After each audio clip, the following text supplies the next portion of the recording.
Good morning, students.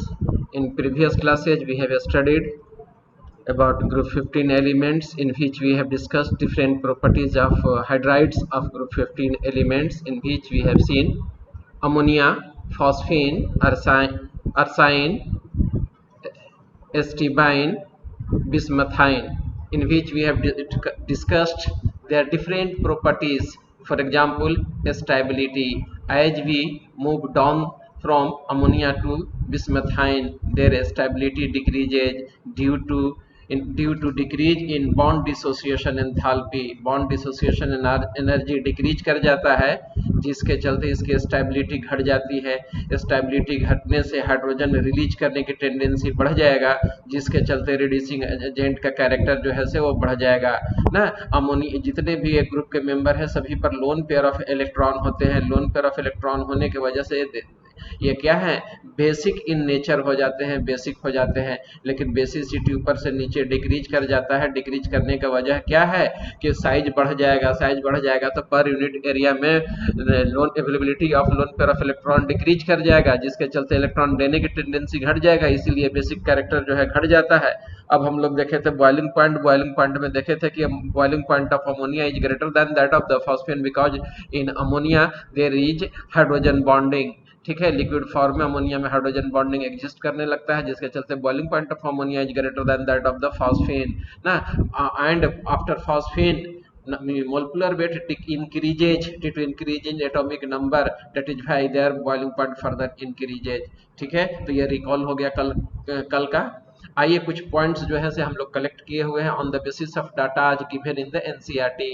ठीक है, तो कल ये पॉइंट तो जस्ट अभी हम लोग डिस्कस किए कि ammonia is associated via hydrogen bond while other hydrides are not associated in liquid state and are rather insoluble in water. सिर्फ अमोनिया ही आपको सोल्युबल है, अदरवाइज दूसरा नहीं है। क्यों है ये सोल्युबल? क्योंकि इसमें हाइड्रोजन बॉन्ड बनता है। एक चीज और मैं बताना चाहूंगा, हाइड्रोजन के ये अमोनिया के इस हाइड्रोजन बॉन्ड बनने के चलते, सोल्युबिलिटी के चलते अमोनिया हाईली सोल्युबल हो जाता है, और इसका यूज जो होता है फाउंटेन एक्सपेरिमेंट में होता है। आप देखे होंगे पान के दुकान वगैरह पर कि शिव जी का मूर्ति रखा हुआ है, उनके माथे से जटा से पानी निकलते रहता है। ठीक है, तो उसी फाउंटेन एक्सपेरिमेंट एक्चुअली कहलाता है। फाउंटेन एक्सपेरिमेंट पर बेस्ड उसमें अमोनिया गैस अगर हम लोग यूज करें तो उस तरह का फाउंटेन एक्सपेरिमेंट हम लोग परफॉर्म कर सकते हैं। अब तो पढ़ना नहीं है, इसलिए ज्यादा मैं चर्चा इस पर नहीं कर रहा हूं आपको। ठीक है, फाउंटेन एक्सपेरिमेंट पर जितने भी हाइड्राइड्स हैं सभी के सभी पिरामिडल होते हैं। देख लीजिए फॉस्फेन का स्ट्रक्चर आपके पास है। हाँ, एक चीज और, अमोनिया के छोड़ करके जितने भी हाइड्राइड है सभी के सभी हाईली पॉइजनस होते हैं। फॉस्फेट भी डेडली पॉइजनस होता है। ठीक है, और सिर्फ अमोनिया डेडली पॉइजनस नहीं है, हालांकि उसको स्मेल करने से हेडेक वगैरह हो सकता है। तो ये स्ट्रक्चर हो गया फॉस्फीन का, ये जो आप देख रहे हैं फॉस्फीन हो गया, ये आपका अमोनिया हो गया, और ये टेट्राहेड्रल से डेविएट करता है, although it has sp3 hybridisation due to lone pair bond pair and bond pair repulsion. ठीक है, तो ये हम लोग देखे थे कल, फिर भी थोड़ा सा रिकॉल कराना मैं जरूरी समझा था, क्योंकि बार बार रिकॉल करने से इसका प्रॉपर्टी सब आपको याद हो जाएगा। आइए कुछ अब हम लोग हाइड्राइड्स ऑफ ग्रुप 15 एलिमेंट्स का जो उधर कैरेक्टर डिस्कस किए, उसको अगर अरेंज करने के लिए दे दिया जाए, कभी कभी देता है तो कैसे ऑर्डर होगा वो देखिए। बॉइलिंग पॉइंट अगर हमको दिखाना है तो मोलिकुलर मास सबसे ज्यादा आपका बिस्मथ का होता है ना। ये मोलिकुलर वेट इसका ज्यादा होने से पूरे कंपाउंड का मोलिकुलर वेट ज्यादा होगा। Boiling point is directly proportional to molecular weight, तो बिस्मथ हाइड्राइड का सबसे ज्यादा होगा, तब एस्टिबियम का होगा, एस्टिबियम हाइड्राइड का होगा, तब अमोनिया का होता है, तब अरसाइन का होता है, तब फॉस्फाइन का होता है ना। तो ये ऑर्डर है ना, इसको कॉपी पर जरूर आप रखिएगा, एक दो बार देखिएगा याद हो जाएगा। एक बार क्वेश्चन सिर्फ ये पूछे हुए हैं, why the boiling point of ammonia is greater than that of the phosphine, तो इसमें हाइड्रोजन बॉन्ड हो जाता है। तो यहाँ तक कि अमोनिया का बॉइलिंग पॉइंट जो है अरसाइन और फॉस्फीन दोनों से इसका ज्यादा होता है, क्योंकि इसमें हाइड्रोजन बॉन्ड एग्जिस्ट करता है, और इससे सिर्फ एस्टिबियम हाइड्राइड और बिस्मथ हाइड्राइड का ज्यादा होता है। तो ये आपको ऑर्डर याद रखना है, कॉपी याद का एक बार दो बार देखिएगा याद हो जाएगा। ठीक है, मेल्टिंग पॉइंट, तो मेल्टिंग पॉइंट में देखेंगे कि सबसे ज्यादा मेल्टिंग पॉइंट आपका अमोनिया का है। ठीक है, वही हाइड्रोजन बॉन्ड का कंसेप्ट इसमें रखिएगा, ऑर्डर इसका आपका ये सामने है। और एनसीईआरटी में डाटा है, उसी डाटा के आधार पर इसको अरेंज किया हो। थर्मल स्टेबिलिटी में जस्ट डिस्कस कर दिया कि ऊपर से नीचे आने पर स्टेबिलिटी घटता है क्योंकि बॉन्ड डिसोसिएशन एनर्जी क्या होता है, डिक्रीज करता है। बॉन्ड डिसोसिएशन एनर्जी क्यों डिक्रीज करता है, तो due to increase in size, और ड्यू टू साइज इंक्रीज करने से क्या होगा, बॉन्ड लेंथ इंक्रीज कर जाएगा। ठीक है। नेक्स्ट है रिड्यूसिंग कैरेक्टर, ऊपर से नीचे आने पर रिड्यूसिंग कैरेक्टर आपका बढ़ जाएगा क्योंकि बॉन्ड डिसोसिएशन एनर्जी घटता है, जिसकी वजह से हाइड्रोजन लिबरेट ज्यादा करेगा।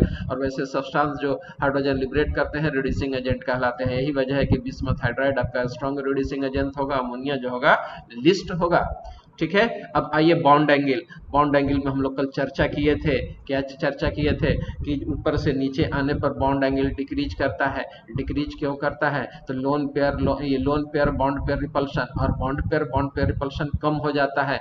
कम क्यों हो जाता है, ऊपर से नीचे आने पर साइज बढ़ता चला जाएगा। ठीक है। तो जो आपका लोन बॉन्ड पेयर है वो काफी दूरी पर रहेगा। जब दूरी डिस्टेंस ज्यादा होगा तो उस पर रिपल्सिव फोर्स कम लगेगा, तो कम भागेगा। ठीक है, मतलब कि करीब रहेगा, जिसकी वजह से बॉन्ड एंगल ऊपर से नीचे आने पर स्लाइटली डिक्रीज करता चला जाता है।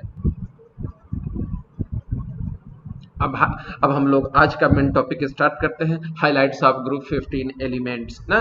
इसमें हाइलाइट्स यह दो तरह का बनाता है, क्योंकि दो तरह की इस ग्रुप के एलिमेंट की दो तरह की जनरल ऑक्सीडेशन स्टेट है, +3 और +5। ठीक है। तो हाइलाइट जब ये बनाएगा तो दो तरह का हाइलाइट बनाएगा, EX3 और EX5। एक्स जहां हाइड्रोजन हो गया आपका, E हो गया एलिमेंट ऑफ ग्रुप 15 के एलिमेंट्स हो गया। आइए एक एक करके इसके बारे में हम लोग जानते हैं। हाँ बेटा बोलिए।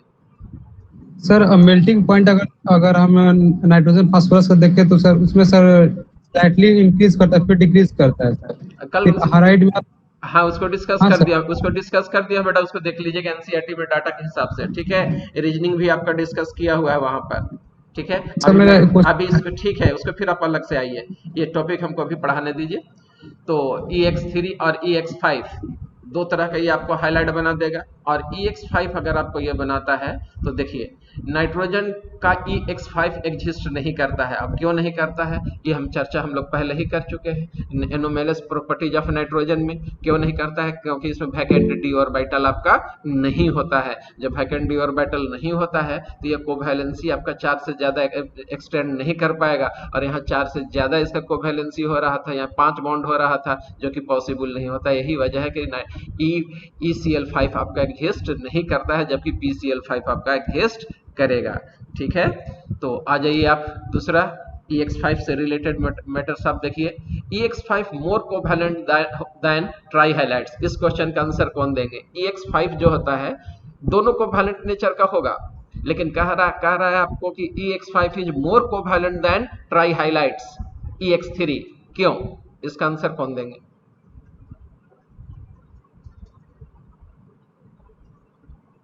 क्या sir. EX5 is more covalent than EX3. Why? Screen पर देखिए आपका इधर मैरून कलर का जो है बॉक्स, उसमें डाला हूं मैं EX5 is more covalent than try highlights यानी EX3। अनुराग आज है कि नहीं। Yes sir. ठीक है बेटा, जवाब दीजिए उसका। सर EX3 सर इलेक्ट्रॉन को गेन या लूज करके बना सकता है, आयनिक बॉन्ड है। लेकिन सर 5 मोती भाई क्लास ऑनलाइन क्लास चल रहा है ना, थोड़ा देर के बाद कॉल करूंगा। हाँ बोलिए, EX5 में क्या है। सर बोले अगर EX अगर 3 बना रहे तो 3 इलेक्ट्रॉन लूज और गेन करना एनर्जेटिकली फेवरेबल होता है, लेकिन 5 को लूज करना गेन करना ये नहीं होता, इसलिए वो हमेशा कोवेलेंट बॉन्ड बनेगा EX5। अच्छा देखते हैं अखिलेश।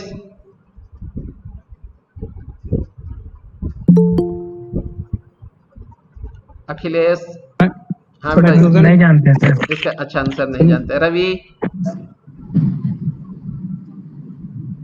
वही सर 3 इलेक्ट्रॉन लूज करना ज्यादा फेवरेबल रहता है, मतलब सेम आंसर ना। अच्छा नीतीश द्वितीय जुड़े हो जी।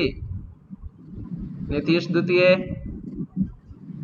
पता नहीं लड़का क्लास करता भी है कि नहीं करता है। बाय द वे चलिए समझिए इसको, तब मैं एक पेन लेकर। हाँ बेटा बोलिए। सर क्योंकि नाइट्रोजन पेंटा हाइलाइट नहीं बनाता है सर, हाँ तो हो गया, क्योंकि उसमें डी ब्लॉक नहीं होता है। ठीक है, सर क्वेश्चन ये, चार्ज के चलते हो सकता है सर, हाँ क्या चाहिए बेटा, देखिए क्वेश्चन ये एक हम चार्ज के चलते। एक मिनट एक रुक जाइए, अब उस छेड़ दिया है तो उसको दूसरे हिसाब से क्वेश्चन पूछ लेते हैं। PCl5 ले लिए और एक हम ले लिए PCl3। ठीक है, क्वेश्चन ये है कि PCl5 is more covalent than PCl3। Amritansh, I think ये तुम्हारा क्वेश्चन था, कुछ बोल यस रहे सर। थे, बोलो।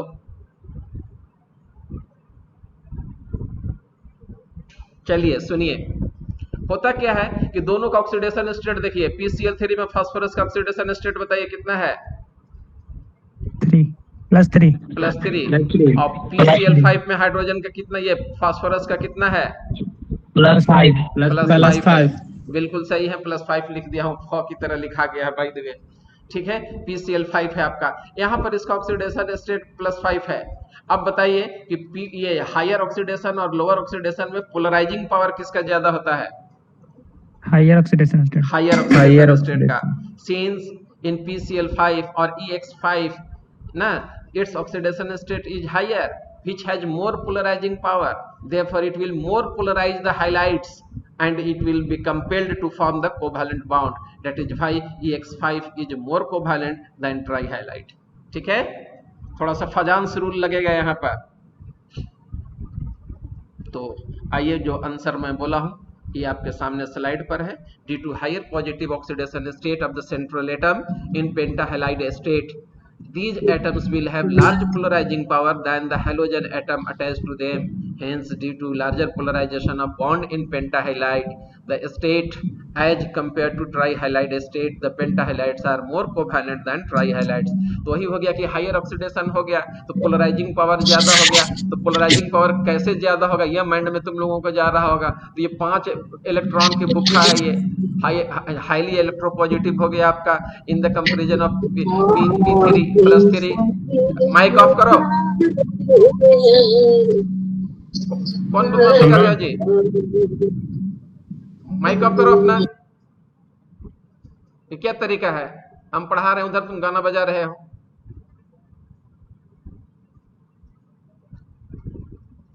तो देखिए यहाँ पर 5 है आपका, यहाँ पर +3 है, तो +5 और +3 में इस पर ज्यादा पॉजिटिव चार्ज है तो हाइड्रोजन के इलेक्ट्रॉन को ज्यादा अपने तरफ खींचेगा। ठीक है, तो पोलराइजिंग पावर इसका ज्यादा हो गया। यही वजह है कि आपको PCl5 जो होगा आपका ज्यादा कोवैलेंट बॉन्ड बनाएगा। अब आइए, कभी कभी क्वेश्चन पूछता है, हालांकि एक जगह और मैं इसको इंट्रोड्यूस करूंगा। PCl5 जो होता है, जैसे ही वो एटमॉस्फेयर के कांटेक्ट में आता है, मॉइस्ट एयर के कांटेक्ट में आता है, फ्यूम्स निकालता है। ठीक है, ऐसा क्यों? तो यही उसका आंसर है कि PCl जब मॉइस्चर से रिएक्ट करेगा तो मॉइस्चर में आपका H2O रहेगा और उससे कंबाइन करने के बाद HCl गैस रिलीज करता है, जिसके चलते व्हाइट फिल्म्स निकलता है। ठीक है, यही इसका आंसर है। एक जगह इसको और लूंगा, रिएक्शन आपके सामने है। PCl3 को H2O से रिएक्शन कराएंगे तो H3PO3 मिलेगा प्लस HCl मिलेगा, लेकिन हाइलाइट्स PCl5 और PCl3 अलग से पढ़ाऊंगा, उसमें इसको एक बार और इंट्रोड्यूस करूंगा, वहां पर भी बताऊंगा। ठीक है, अब आ जाइए, bonding in try hello compounds in is predominantly covalent accept in BiF3। जैसे हम अभी डिस्कस किए कि EX3 ले लें और EX5 ले लें, दोनों में ज्यादा कोवैलेंट कौन होगा? तो EX5 होगा। उसका रीजनिंग हम बता दिए कि हाई ऑक्सीडेशन स्टेट की वजह के उसमें पोलराइजिंग पावर ज्यादा होगा, इसलिए कंपेल कर देगा कोवैलेंट बॉन्ड ज्यादा बनाने के लिए। लेकिन ट्राई हाइलाइड जो होता है वो भी होता है कोवैलेंट नेचर का, एक्सेप्शन उसमें कौन सा है? बिस्मथ ट्राइफ्लोराइड, वह आपका क्या है? आयनिक नेचर का होगा ना। क्यों? क्योंकि आयोनाइजेशन पोटेंशियल उसका कम है, IP कम है, इलेक्ट्रॉन आसानी से लूज कर देगा। दूसरा, स्टेबिलिटी भी +3 का ज्यादा होता है, BiF3 आसानी से बनता है ना। तो याद रखेंगे, ट्राई हाइलाइट्स भी सभी के सभी आपको कोवैलेंट है, सिर्फ BiF3 जो होता है वो आपका क्या है? आयनिक है। अब आइए, ट्राई हाइलाइट की बात कर रहे थे तो नाइट्रोजन का एक ही कंपाउंड ऐसा है NF3, वह आपका स्टेबल है। ठीक है, तो सवाल उठता है कि Ni3 अनस्टेबल हो जाएगा, NiBr भी Br3, NBr3 भी अनस्टेबल हो जाएगा। ठीक है, NCl3 भी अनस्टेबल हो जाएगा। तो क्वेश्चन यहाँ से ये बनता है, why only NF3 of nitrogen is stable? चलिए, कौन बताएंगे?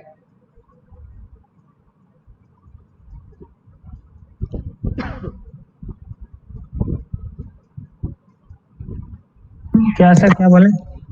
NF3 स्टेबल है, सिर्फ नाइट्रोजन का एक ही कंपाउंड स्टेबल है ट्राई हाइलाइड में, NCl3 अनस्टेबल है, ठीक है, और उसके नीचे वाला और अननोन है, बल्कि ये कह दीजिए NBr3 ले लीजिए, Ni3 ले लीजिए, अभी तक अननोन है, कोई भी उसका खोज नहीं कर पाया है, क्योंकि NCl3 ही अनस्टेबल है। तो क्वेश्चन ये है कि only NF3 is stable, why? Because size of, difference, हाँ बोलिए बेटा। Strong bond sir, strong bond size sir. Difference. हाँ स्ट्रॉन्ग बॉन्ड है, स्ट्रॉन्ग बॉन्ड क्यों है? सर उसका साइज छोटा होता है, सेल कम होता है सर। साइज छोटा है ना, साइज छोटा है, बल्कि यस ये सर। कहिए कि नाइट्रोजन और फ्लोरीन के बीच का जो साइज डिफरेंसेज है वो कम है। साइज डिफरेंसेज कम Yes, होने sir. से बॉन्ड क्या होगा? स्ट्रॉन्ग बॉन्ड बनेगा, और स्ट्रॉन्ग बॉन्ड बनने से क्या होगा? वो ज्यादा स्टेबल होगा। स्ट्रॉन्ग बॉन्ड बनेगा तो एनर्जी ज्यादा रिलीज करेगा, और एनर्जी ज्यादा रिलीज करेगा तो एक्सोथर्मिक हो जाएगा, और एक्सोथर्मिक कंपाउंड ज्यादा स्टेबल होते हैं ना। तो हम लोग क्या देखे इसके बारे में, NF3 के बारे में, कि due to smaller size difference these are, यानी कि NF3 इज मोर स्टेबल, ठीक है। साथ ही साथ हम लोग एक चीज और देखे कि NF3 कैसा कंपाउंड है? एक्सोथर्मिक कंपाउंड है, ठीक है। क्यों एक्सोथर्मिक कंपाउंड है? तो NF बॉन्ड स्ट्रॉन्ग है। स्ट्रॉन्ग क्यों है वो देख लिए, साइज डिफरेंसेज कम होने की वजह से बॉन्ड डिसोसिएशन एनर्जी ज्यादा होगा। क्यों ज्यादा होगा? क्योंकि वह एनर्जी ज्यादा रिलीज कर दिया स्ट्रॉन्ग बॉन्ड बनाने में, जिसकी वजह से ये एक्सोथर्मिक हो गया। तो दो क्वेश्चन यहाँ से बनता है, एक हो गया कि NF3 मोर स्टेबल क्यों है, दूसरा क्वेश्चन बनता है कि NF3 एक एक्सोथर्मिक कंपाउंड क्यों है। एक्सोथर्मिक के अलावा किसी किसी गाइड में एंडोथर्मिक लिखा हुआ रहता है कि NF3 एंडोथर्मिक कंपाउंड होता है, उसको नहीं मानना है, जो मैं बता रहा हूँ इसी को याद रखना है। NF3 एक्सोथर्मिक कंपाउंड है ना। क्वेश्चन बनता है, कहीं कहीं मैं देखा हूँ, नजर पड़ी है कि दे दिया है किसी किसी बुक में कि एंडोथर्मिक है, वो बिल्कुल गलत है। NF3 एक एक्सोथर्मिक कंपाउंड है, क्योंकि यह स्टेबल है। स्टेबल क्यों है? कि NF बॉन्ड स्ट्रॉन्ग है। NF बॉन्ड स्ट्रॉन्ग क्यों बन गया? क्योंकि उसमें साइज डिफरेंसेज जो होता है नाइट्रोजन और फ्लोरीन के बीच का, वो कम होता है, ठीक है। एक क्वेश्चन और यहाँ से बनता है, कैन वी हाइड्रोलाइज NF3?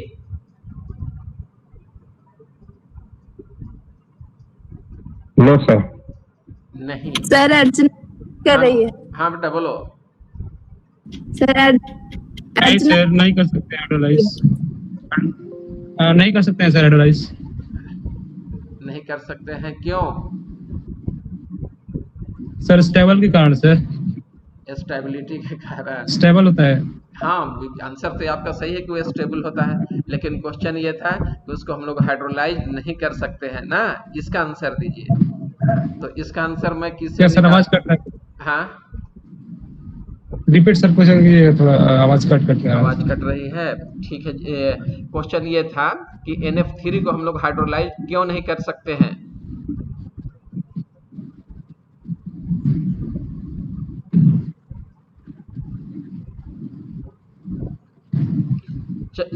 चलो यहां से मैं पूछ रहा हूँ बेगूसराय से।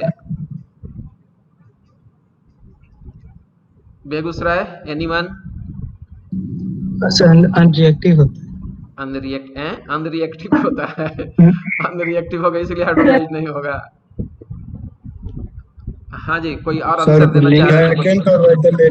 बिल्कुल सही आंसर है, बिल्कुल सही आंसर है। कहीं पर भी आपको हाइड्रोलिसिस का कंसेप्ट देना हो कि कंपाउंड हाइड्रो, सुनो आप, कहीं पर भी आपको कंसेप्ट देना हो कि यह हाइड्रोलिसिस इसका पॉसिबल है कि नहीं है, ठीक है, तो उसको हम लोग कैसे पता करेंगे? वो देखिए, जो एलिमेंट जिस चीज से वो मिल करके बना है, जिस कंस्टिट्यूएंट एलिमेंट से, उसमें देखिए कि आपका वैकेंट ऑर्बिटल है कि नहीं।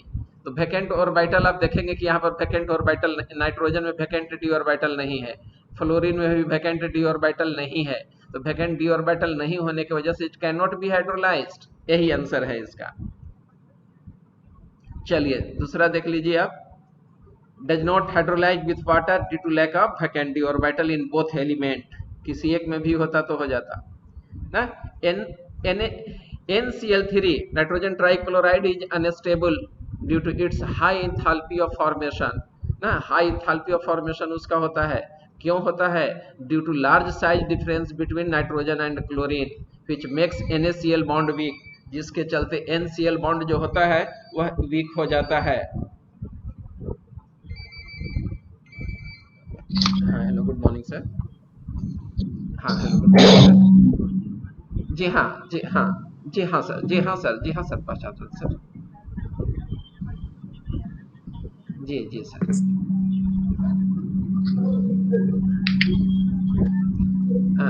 ठीक है सर, उनको मैं मैसेज छोड़ दूंगा, ऐसे भी ऑनलाइन क्लास में हूँ। ठीक है, क्लास होने के बाद फिर उनसे मैं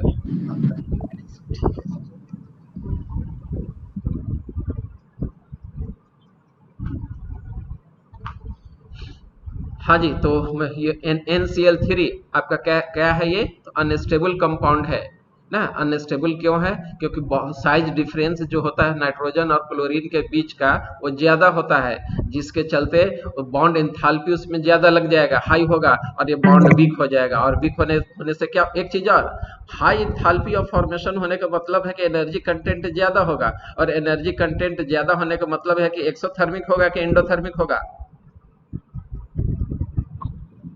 एंडोथर्मिक। एंडोथर्मिक होगा। तो ये पॉइंट आपको याद रखना है।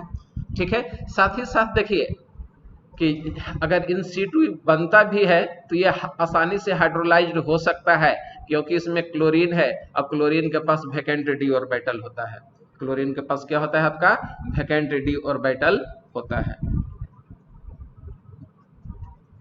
तो एंडोथर्मिक है due to low polarising of NX bond. ठीक है, साथ ही साथ एक चीज और, ग्रीन कलर में आप देख रहे हैं Ni3 या NBr3 अभी तक अननोन है।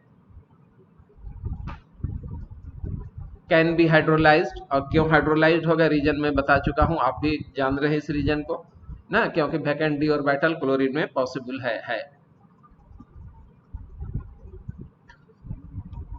Penta halides are less stable. Penta halides जो होते हैं वो जनरली लेस स्टेबल होते हैं, लेकिन आपका ट्राई हाइलाइट्स ज्यादा स्टेबल है। ठीक है, तो जनरली क्वेश्चन जो यहाँ से बना है, जनरलाइज करके भी पढ़ा रहा हूँ। PCl5 और PCl3 में जाऊंगा तो वहाँ स्पेसिफिक हो जाऊंगा, लेकिन यहाँ पर स्पेसिफिक एग्जाम्पल दे करके मेरे लिए समझाना आप लोगों को आसान हो जाएगा। तो क्वेश्चन ये है आपका कि अगर हम लोग ये ले लें, PCl5 ले लें, PCl5 ले लें, और दूसरा PCl3 ले लें, तो दोनों में कौन ज्यादा आपका स्टेबल होगा और क्यों? PCl5 PCl3 sir. PCl3 होगा सर। PCl3 sir. PCl3 क्यों? वैकेंट डी ऑर्बिटल नहीं होता। वैकेंट ऑर्बिटल नहीं, और इसका जो बॉन्ड लेंथ है वो कम रहता है, और रिपल्सन भी कम इसमें होता है। हाँ, कुछ कुछ आंसर की तरफ बढ़े हैं। ठीक है, अब सुनिए, देखिए होता क्या है, कहां पर मैं समझा दूं आपको। PCl5 को पहले देख लीजिए। अगर PCl5 आप लेते हैं, ये हो गया आपका फास्फोरस। ठीक है, 3 क्लोरीन, एक क्लोरीन यहाँ, एक क्लोरीन यहाँ, और एक क्लोरीन यहाँ। ठीक है, 3 क्लोरीन है। ये तीनों एक प्लेन में होते हैं, कोप्लेनर होते हैं।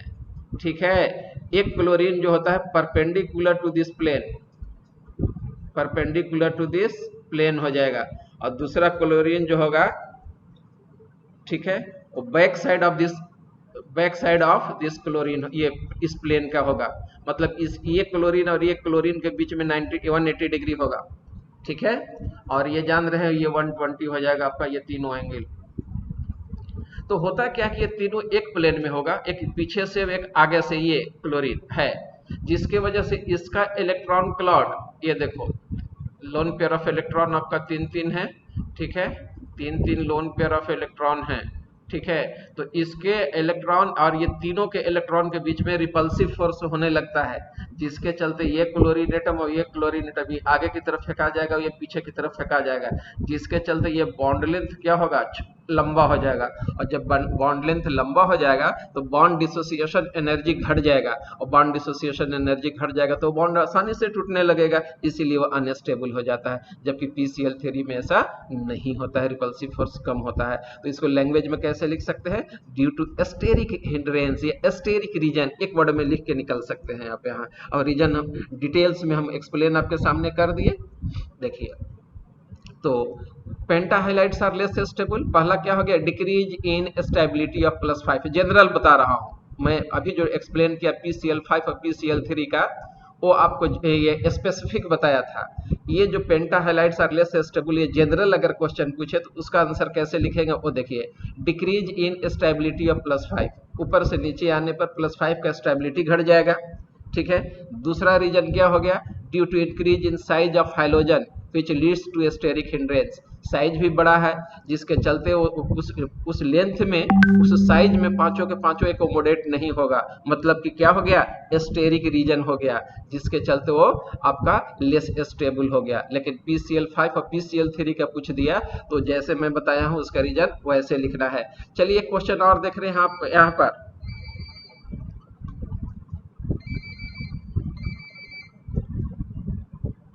हाँ हेलो, नमस्कार सर। हाँ नमस्कार सर। जी सर, जी सर, जी जी जी जी जी जी जी जी।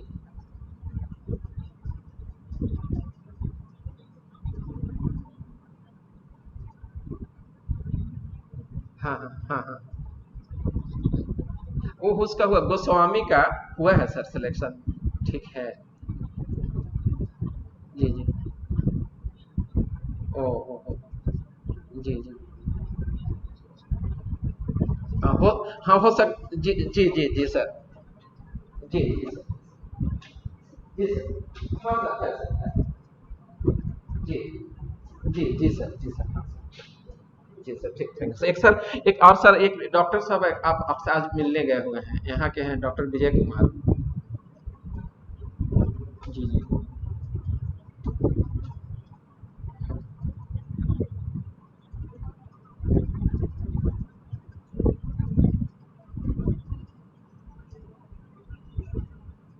जी जी जी सर, दो दो और गया है सर, तो उसका भी लिस्ट उम्मीद है कि मैं आज ही आपको सर उसका ये क्या कहा जाता है, फोटो खींच करके व्हाट्सएप आपको कर दूंगा सर। जी जी सर, जी सर, मेल कर दूंगा, जी सर।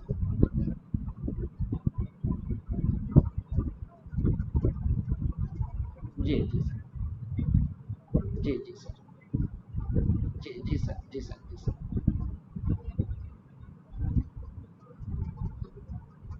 जी जी सर, जी जी सर, जी सर, ठीक है सर, जी सर, जी जी सर, जो होगा तो मतलब यहीं भेज देना, फिर सब लोग लेटर बना के उसको भेजेंगे आपको। जी जी सर, जी जी, बिल्कुल बिल्कुल बिल्कुल बिल्कुल सर। जी जी सर, जी सर, जी बिल्कुल बिल्कुल सर, बिल्कुल जी सर, जी बिल्कुल बिल्कुल बिल्कुल सर, जी सर, बिल्कुल सर, जी जी जी जी जी, बिल्कुल बिल्कुल सर, बिल्कुल सर, ठीक, नमस्ते। माफी चाहूंगा बेटा, इंपॉर्टेंट कॉल्स था, ठीक है, जिसकी वजह से मैं आप लोगों को इंटरप्ट करना पड़ गया क्लासेज को, ठीक है। NF3 आपका लुइस एसिड, लुइस बेस नहीं है, जबकि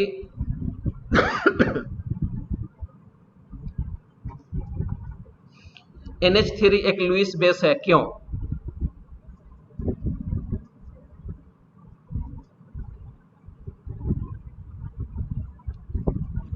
हाँ जी, रिस्पॉन्ड करो।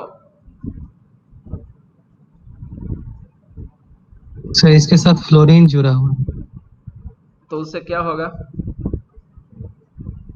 सर फ्लोरीन इलेक्ट्रोनेगेटिविटी बहुत हाई है, हाँ, नाइट्रोजन का इलेक्ट्रॉन खींच लेगा, फिर डोनेट नहीं कर पाएगा। बिल्कुल सही आंसर आपका, 100% सही है।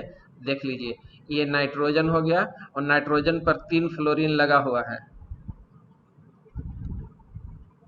नाइट्रोजन पर 3 फ्लोरीन लगा हुआ है, और फ्लोरीन की इलेक्ट्रोनेगेटिविटी नाइट्रोजन से ज्यादा है, तो bonded electron will be shifted towards the fluorine atom, consequently the availability of lone pair of electron at nitrogen atom decreases, that is why it is not a Lewis base, ठीक है। while in the case of ammonia these are hydrogen ना, which is electropositive in the comparison of nitrogen, consequently nitrogen is more electronegative and the bonded electron will be shifted toward the nitrogen atom. As a result, the electron density at this nitrogen atom will increase, therefore availability of lone pair electron is high and it has more tendency to donate the lone pair of electron, ठीक है, जिसके चलते ये NH3 क्या होगा, Lewis base होगा।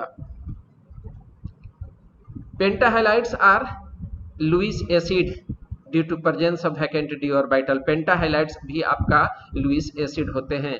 ऐसा क्यों है, क्योंकि उसमें वैकेंट डी ऑर्बिटल होता है। दूसरा एक रीजन और पेंटाहाइलाइड्स में होगा कि आपका +5 ऑक्सीडेशन स्टेट है, तो +5 ऑक्सीडेशन स्टेट होने से इलेक्ट्रॉन को अपने तरफ खींचने की टेंडेंसी उसके पास ज्यादा होगा, ऑटोमेटिक वो क्या हो जाएगा, आपका लुईस एसिड हो जाएगा।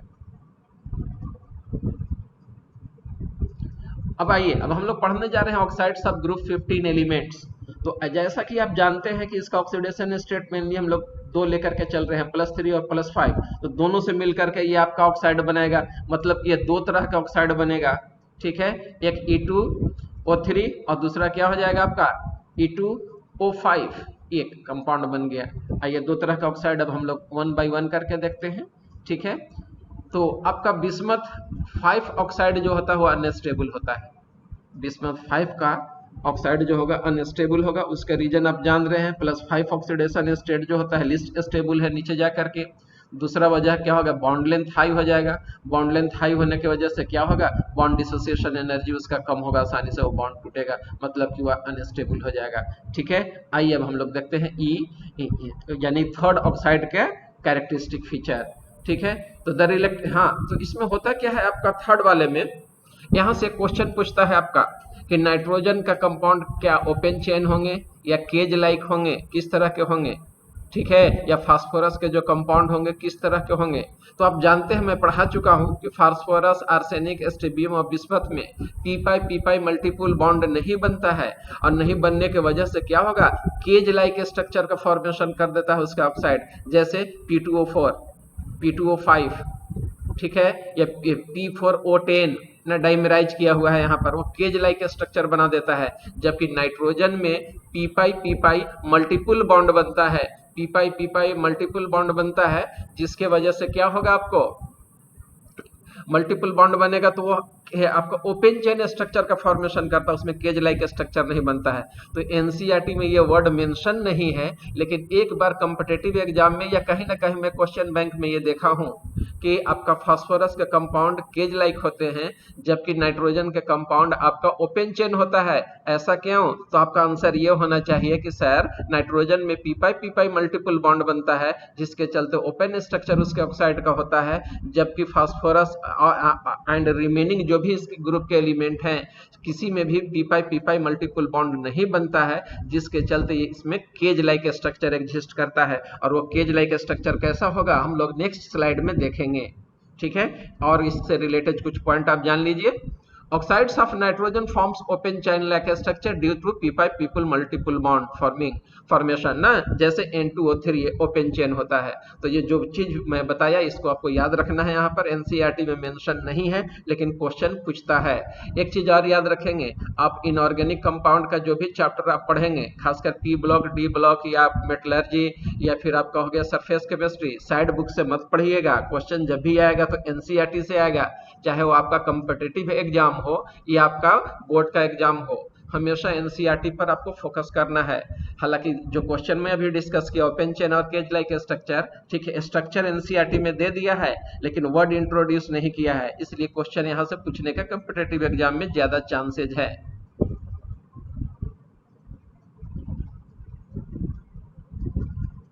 तो आइए अब हम लोग देखते हैं ना केज लाइक स्ट्रक्चर फास्फोरस का कैसा होता है। देखिए यही है P4 मोलिकुल से, ये आपका P atom are at the corner of a tetrahedron as in white phosphorus. White phosphorus हम आगे पढ़ाएंगे, एलोट्रोप्स ऑफ फास्फोरस।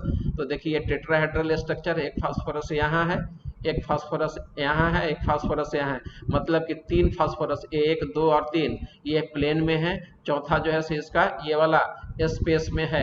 तो ये फास्फोरस P4 फास्फोरस हो गया आपका व्हाइट फास्फोरस ना, और उसका टेट्राहेड्रल स्ट्रक्चर दिया हुआ है। जब ये ऑक्साइड का फॉर्मेशन करता है तो PO बॉन्ड बनता है, और वह कैसा होता है वो आप यहाँ देख लीजिए, ठीक है। 6 oxygen atom are along the edge forming PO single bond, अगर ये होता है तो ये केज लाइक स्ट्रक्चर होता है, ठीक है, पिंजड़ा की तरह।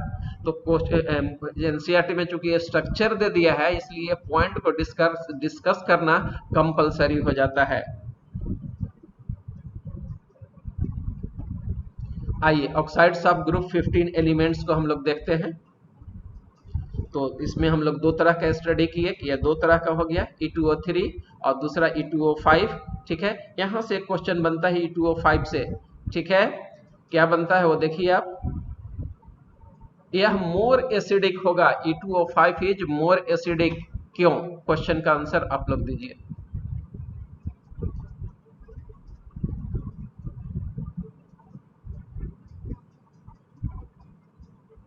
ये हायर ऑक्सीडेशन स्टेट वाला होता है। बिल्कुल सही, हाई ऑक्सीडेशन स्टेट है, इलेक्ट्रॉन अपने तरफ अट्रैक्ट करने की टेंडेंसी इसके पास ज्यादा होगा, इसलिए ज्यादा एसिडिक होगा। आंसर बिल्कुल सही है। आइए अब हम लोग E2O3 से रिलेटेड इंफॉर्मेशन नोट करते हैं। ऑक्साइड्स ऑफ नाइट्रोजन और फास्फोरस। तो नाइट्रोजन और फास्फोरस आपका किस नेचर का है? एम्फोटरिक नेचर का है कि मेटालिक नेचर का है, या फिर आपको ये क्या कहा जाता है, आपका मेटल वायर्ड है? कौन बताएंगे?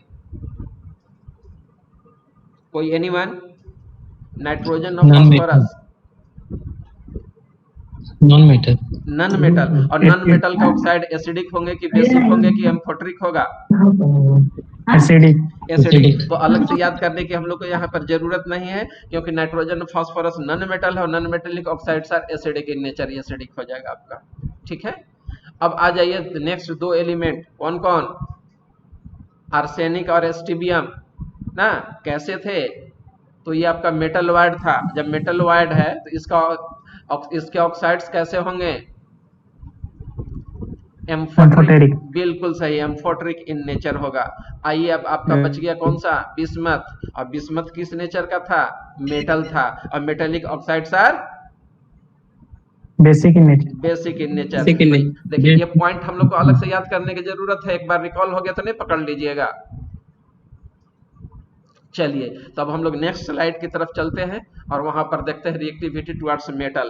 एनसीईआरटी में 2 लाइन में लिख करके निकल गया है। मेटल जो होता है, हालांकि नाइट्रोजन आपको रूम टेम्परेचर पर अनरिएक्टिव है, तो यहाँ से ये भी क्वेश्चन बन जाता है, डिस्कस नहीं किया हूँ या किया हूँ, याद आ गई। तो why nitrogen is stable, highly stable और अनरिएक्टिव एट रूम टेम्परेचर? तो आंसर आपका क्या था? Due to high bond dissociation energy. और हाई बॉन्ड डिसोसिएशन एनर्जी क्यों था? तो नाइट्रोजन के बीच मल्टीपल बॉन्ड बनता है, ट्रिपल बॉन्ड बनता है, स्ट्रॉन्ग बॉन्ड होता है वो। ठीक है, यही वजह से तो रिएक्टिविटी टुवर्ड्स मेटल। लेकिन जब हाई टेम्परेचर देंगे आप तो नाइट्रोजन रिएक्ट करेगा मेटल से ना, और मेटल से रिएक्ट करने के बाद नाइट्राइड बनाता है। All these elements react with metal to form their binary compound exhibiting 3 oxidation state. ठीक है, 3 ऑक्सीडेशन स्टेट उस पर शो करेगा और बाइनरी कंपाउंड बनाता है। अब जैसे देख लीजिए, calcium nitride, calcium phosphide, sodium arsenide, zinc antimonide, ठीक है, मैग्नीशियम बिस्मथाइड, ये सब नाइट्रोजन से, ये इस फैमिली के मेंबर से मेटल रिएक्ट करने के बाद बाइनरी कंपाउंड बनाए हुए हैं। ठीक है, तो इसको रटने की जरूरत नहीं है अलग से, बस इतना याद रखिए कि वो रिएक्ट कर देगा जिसमें ऑक्सीडेशन स्टेट +3 होता है नाइट्रोजन का, तो +3 का -3 होगा और वो कंपाउंड बनाएगा। तो कि जिस कंपाउंड का भी वो कंपाउंड बनाए उसका ऑक्सीडेशन स्टेट याद है आपको, नाइट्रोजन का -3 है, तो आराम से आप पकड़ लेंगे कि इसका फॉर्मूला क्या होगा। चलिए अब हम लोग को डाई नाइट्रोजन पढ़ने जा रहे हैं। तो डाई नाइट्रोजन का प्रिपरेशन हम लोग देखेंगे। पहला प्रिपरेशन है अमोनियम क्लोराइड और सोडियम नाइट्राइड के बीच में दोनों को मिला करके क्या कीजिए, हीट कर दीजिए। जैसे ही हीट कीजिएगा, ठीक है, तो आपको नाइट्रोजन गैस बन जाएगा, साइड प्रोडक्ट आपका NaCl और वाटर निकल जाएगा। पहला मेथड हो गया। दूसरा मेथड है अमोनियम क्रोमेट ले लीजिए, अमोनियम डाइक्रोमेट को लेकर के डिसइंटीग्रेट करा दीजिए, डिकम्पोज करा दीजिए। ठीक है, जैसे ही डिकम्पोज करेगा क्रोमियम ऑक्साइड और नाइट्रोजन गैस इसमें मिलेगा, वाटर साइड प्रोडक्ट निकलेगा। तो ये प्रिपरेशन में आ गया, इसको आपको लिख करके तैयार करना होगा। ठीक है, नेक्स्ट है by thermal decomposition of sodium और बेरियम एजाइड। ठीक है, तो देखो यहाँ पर एजाइड पर थोड़ा सा चर्चा करूंगा।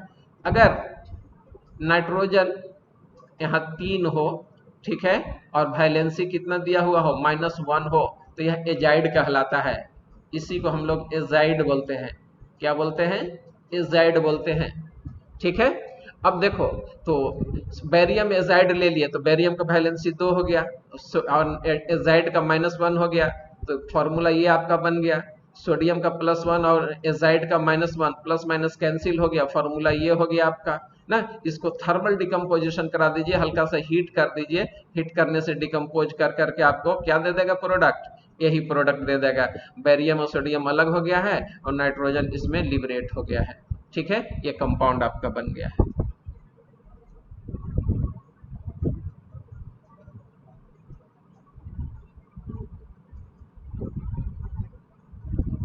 आइए फिजिकल प्रॉपर्टीज हम लोग नाइट्रोजन का देख रहे थे। तो नाइट्रोजन आपका कलरलेस, ऑर्डरलेस, टेस्टलेस गैस है। ठीक है, और this is because it is less reactive due to high bond dissociation energy. और क्यों यह आपका अनरिएक्टिव है, इनएक्टिव है, वेरी इनएक्टिव यानी अनरिएक्टिव क्यों है, क्योंकि बॉन्ड डिसोसिएशन एनर्जी हाई होता है। हाई क्यों है, पी पाई मल्टीपल बॉन्ड बनता है। ठीक है, आइए केमिकल प्रॉपर्टीज इसका हम लोग डिस्कस करते हैं। कोई भी मेटल ले लीजिए और नाइट्रोजन के साथ हीट कर दीजिए, ठीक है, तो नाइट्राइड बनाएगा, जैसे एग्जांपल आपका लिथियम और सोडियम के साथ दिया हुआ है। ठीक है, दूसरा है with non metal, what hydrogen से रिएक्शन करा दीजिए, हैबर्स प्रोसेस पढ़े हुए हैं, अमोनिया मिल जाएगा। ऑक्सीजन से रिएक्शन करा दीजिए, ऑक्साइड बन जाएगा, नाइट्रिक ऑक्साइड बन जाएगा। ठीक है, आवाज सही नहीं आ रहा सर। आवाज नहीं आ रही है, या सर आवाज क्लियर नहीं आ रहा है। ठीक बेटा, नेटवर्क कभी कभी, अच्छा मोबाइल का हम पोजीशन चेंज कर देते हैं, इधर रखते हैं ना पास में, बाएं तरफ तो नेटवर्क नहीं आता, दाहिने तरफ रख देते हैं ना तो नेटवर्क आने लगता है। देखिए अब आवाज अच्छी आ रही होगी, आ रही है ना? Yes sir. हाँ, मोबाइल की जगह चेंज हो गया था। यूजेज ऑफ नाइट्रोजन अब हम लोग का है, तो रेफ्रिजरेटर में इसका यूज हम लोग करते हैं। ठीक है, मैन्युफैक्चर ऑफ अमोनिया में करते हैं, बाई हैबर्स प्रोसेस करते हैं। Nitrogen is use to fill up electric bulb में इसका यूज होता है, उसका फिलामेंट उड़े नहीं। ठीक है, क्योंकि इसकी एनर्जी हाई होती है, बॉन्ड एंथैल्पी एनर्जी ना, अनरिएक्टिव गैस, इसीलिए इसको पहले बल्ब में भरा जाता था। ठीक है, अब तो आजकल वैसा बल्ब अब चलता भी नहीं है। अमोनिया दूसरा कंपाउंड अमोनिया है। ठीक है, और इसका हम हाइब्रिडाइजेशन sp3 बता चुके हैं, शेप पिरामिडल होता है, गुड लुइस बेस है because it has lone pair of electron, तो ये हम लोग डिस्कस कर चुके हैं। ठीक है, ये देखिए उसका फोटो, और इसका 3 डायमेंशनल भी फोटो हम दिखला चुके हैं पहला दिन, पहले स्लाइड में, और एक जगह और दिखा चुके हैं जहां पर फॉस्फीन का स्ट्रक्चर दिखाए थे। आइए प्रिपरेशन ऑफ अमोनिया पढ़ते हैं। ठीक है, अमोनियम क्लोराइड ले लीजिए और कॉस्टिक सोडा के साथ मिक्स करा करके हीट कर दीजिए। ठीक है, अमोनिया गैस मिल जाएगा। पंजेंट बाथरूम लाइक स्मेल होता है इसका, बहुत तीखा दुर्गंध होगा, लगेगा कि एकदम ऐसे बाथरूम में पहुंच गए जहां पर कोई क्या कहा जाता है, टॉयलेट यूज करने के बाद पानी नहीं बहाया हो। ठीक है, उस तरह का दुर्गंध आती है अमोनिया से। दूसरा है यूरिया, जैसे आप पेशाब करते हैं तो पानी के कांटेक्ट में आते ही वह डिकम्पोज कर जाएगा ना, पहले वह अमोनियम कार्बोनेट में बदलेगा और अमोनियम कार्बोनेट से अमोनिया में बदल जाता है, कार्बन डाइऑक्साइड गैस निकलेगा, वाटर निकलेगा। तो पेशाब करने के बाद क्यों दुर्गंध आती है अमोनिया का, वजह देखो यही रिएक्शन है। यूरिया जो है आपका वाटर से कंबाइन करने के बाद अमोनियम कार्बोनेट में बदल गया, और अमोनियम कार्बोनेट एक अनस्टेबल कंपाउंड है। कैसा कंपाउंड है? अनस्टेबल कंपाउंड है। ठीक है, तो अनस्टेबल कंपाउंड है, डिकम्पोज कर जाएगा अमोनिया में और कार्बन डाइऑक्साइड में, और यही अमोनिया का जो स्मेल होता है वो बाथरूम लाइक स्मेल होता है, तो बहुत दुर्गंध आएगा आपको। ठीक है, तो इस यही वजह है कि पेशाब करने के बाद आदमी को पानी जरूर बहाना चाहिए, ज्यादा बहा दीजिए उधरे अंदर जा करके वो डिकम्पोज करे। दूसरा है अमोनियम सल्फेट ले लीजिए, अब कोई भी बेस ले लीजिए, ऐसा नहीं कि कैल्शियम हाइड्रोक्साइड हम लिखे तो वहां पर कैल्शियम हाइड्रोक्साइड ही होगा, सोडियम हाइड्रोक्साइड ले लीजिए, कोई दूसरा बेस ले लीजिए ना, तो अमोनिया गैस यहाँ पर फिर निकलता है, सॉल्ट मिलेगा, अमोनिया गैस निकलेगा और वाटर निकलेगा।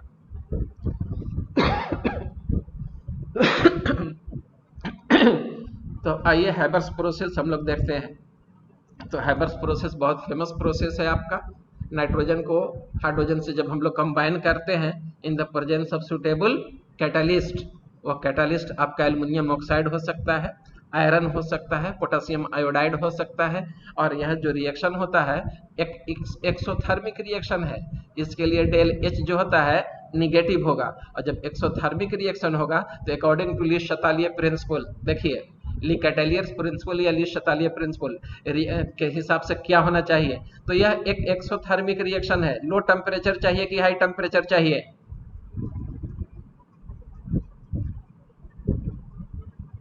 ली शतालीय से सर एंडोथर्मिक होना चाहिए। हाँ बोलिए। यह एक डेल एच निगेटिव टेम्परेचर है, हाई चाहिए सर। डेल एच निगेटिव है तो एक्सोथर्मिक हो गया, और एक्सोथर्मिक का मतलब है कि एनर्जी रिलीज हो रही है, तब ना डेल एच निगेटिव में आ गया।